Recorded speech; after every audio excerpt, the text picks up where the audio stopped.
Do you know that feeling that you have so many things to do, but it feels like you never have enough time? Random tasks from the past come back to haunt you at the least expected time. Like when you just remember that you need to return a friend's call and you're just about to meet him. Or that moment when you forgot to update Windows. Like when you're out of the house and you just remember that you needed to take out the trash. Or when you're about to brush your teeth and you remember that you forgot to charge them the night before. If only there was a simple cure to that so I can take care of these things so they'll stop ruining my life. Well, you're in luck. Today I'm going to share my system to create more order in your life and avoid forgetting what you need to do. So let's jump in and explain why you forget to do these things. The real problem with these small tasks is that they lay in our short-term memory. Imagine that your short-term memory is like a browser with many tabs open. Each tab is a task, and you can only have a certain amount of tabs before it gets messy and you can't find anything. And when you close tabs from time to time, you suddenly find the tab that you were looking for before or something that you wanted to do. That's parallel to your brain's work in the background. Sometimes when you look around, you even see an icon that reminds you of something that you needed to do or wanted to read. The same thing happens with your tasks. If they are only in your head, they not only clutter your mental space, but also lead to unnecessary stress and anxiety. It's like a constant background noise that just doesn't let you relax. It's always there. You're constantly juggling between what's needed to do next and the fear of forgetting something important that you needed to do. My system is built on the getting things done system, with a few tweaks to fit my way of doing things. And as you will use it, you will find that some things don't fit to you, so you'll readjust and fix them so it will be perfect. The original system is built of 5 stages: capture, clarify, organize, reflect, and engage. In my system, I merged clarify and organize into Organify. I'll explain later why, but let's start with the first step, capture. In this initial stage, you gather 100% of your incompletes. That means all the tasks that you need to do. And when I say 100%, I mean any task you have in mind. Take some time, sit down,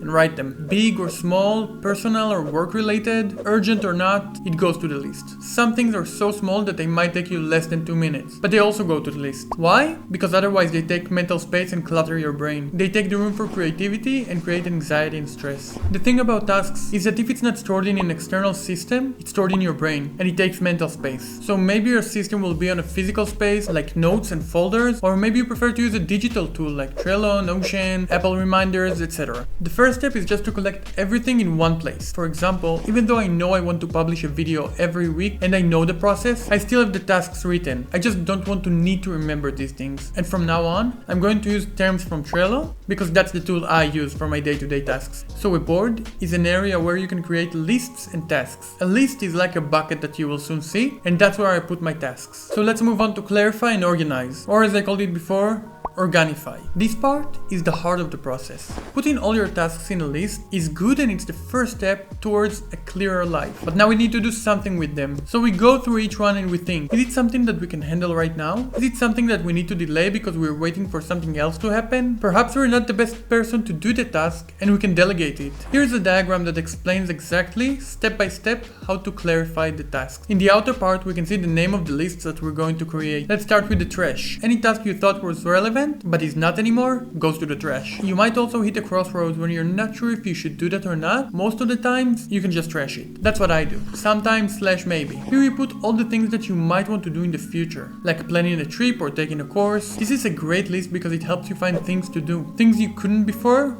but might be relevant today. Reference. These are things that you cannot take actions on, but they contain information that may be relevant for you in the future, like what to pack for a trip or a recipe for something you really like. Projects plus project plans. First, let's start with what a project is. Your life is a project. Taking a course might be a project. Looking for a job is a project. Project is basically everything that requires more than a few steps and you need to create a separate board for. So if we go back to our example, trip planning, you need to first decide where to go. And how you decide that? You divide it into multiple tasks. You choose the locations you want, you compare prices, you see some hikes you want to take, and you keep all the things you find in reference for future comparison. And if you take your main space, which is your life's tasks, and you put it there, you just clutter it and make a mess, so later it's harder to find things. Next, actions and calendar. Each of the tasks you created have some physical actions that you need to take in order to complete it. Some have 1, others may have 2 and more. All the physical actions go either to your next actions or to your calendar. Try to divide all your tasks into small actionable items items, but make sure not to make them too small so they do not clutter your space. Some actions might be done only at a specific time. That's when you put them on the calendar. You can treat these lists as your secretary. They tell you what you need to do. And on that note, keep in mind that your secretary will not tell you when you need to nap or go to the bathroom, so you don't need to write this stuff. For me, taking out the trash or doing the dishes have no room in my list. Now let's move on to the inner part of the chart. This is the flow of each item. So let's start. Is it actionable? In other words, is it a task we can do something about in the near future? If no, then we need to consider. Maybe it's a reference? Should we put it in the someday maybe? If it's a thing that we want to do in the future? Or maybe we should just trash it. Or yes, it's actionable. Now, is it something big that we should create a separate project for it? Like searching for a job or planning a trip? Or is it something smaller that we can create actionable tasks for later?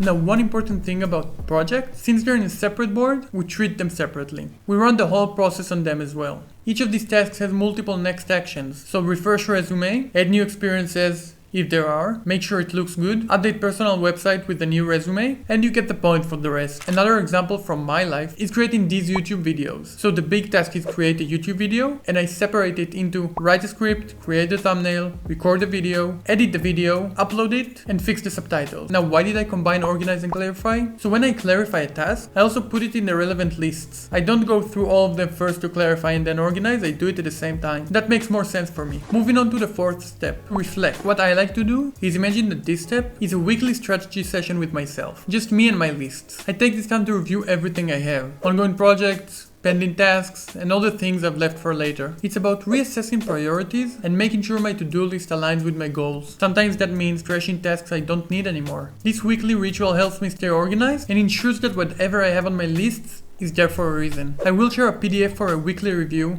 down in the description below. Okay, great, but now after we've done all that, how do I choose what to do next? I have like 100 tasks now. Well, the method I use depends on the urgency of the task, where I am, how I feel, and the time I have. So for example, if I'm home, I probably got plenty of time. And then I choose by how I feel first and try to combine it with the priority. If I'm limited on time, I will pick the most urgent tasks that I have enough time to complete. But you will eventually understand what's good for you and what fits you. Also in this stage you will understand how good you described the tasks you had and how well you divided them into next actions. In the first few times the tasks will probably feel ambiguous or maybe they will be just too small, but that's fine. Because when you just wing it and you hope things will come around, then you never know what went good and what went bad, so you will never know what to fix and what to keep. Now I want to share with you the tool I use and how I use it, so maybe it can be helpful for you too. As I said earlier, I manage my tasks with Trello. So as I said before, a board represents a project. In each board I have lists and cards are tasks. Each task can be labeled according to its category, so you can easily pick what to do next according to how I described earlier. Trello has all the usual things like due dates, checklists, etc. And if there is something that is not there, you can find it in the power-ups. Things like card priority to set priorities to my tasks, or repeat so I can schedule repeating